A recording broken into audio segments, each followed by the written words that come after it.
All right, welcome back to Ballroom Feed. Today we're going to tell you a little bit about the salsa. So what is a salsa dance? It is a Latin style dance that was originated in Cuba but quickly spread through many other cultures. So there are many different styles of salsa, including but not limited to obviously Cuban, Dominican, Puerto Rican, Colombian.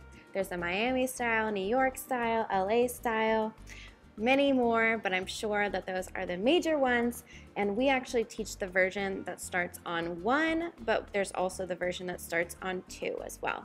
So that being said, salsa dance is again typically danced to Latin style music, but a lot of pop music nowadays can have a salsa beat or a Latin salsa beat. So you can dance it to a lot of different pop music, party music, but it definitely originates from the Latin style music. Salsa is danced on the 1 count in the music, and it's actually a much more casual version compared to like maybe mambo or something else, where you have soft knees and flat feet, and the speed of the music is much faster than, let's say, mambo, for example. So great social dance, relatively easy to lead and follow, and an awesome beginner dance. One of the first ones we usually teach when we have new students. So I hope you enjoyed this video, and I hope it helped you out. If you do want to learn how to salsa dance, we have a ton of videos up for you here and many more on our website, which is on our BF Pro subscription. So go check that out and learn as much salsa as you'd like. And we'll see you guys in the next one.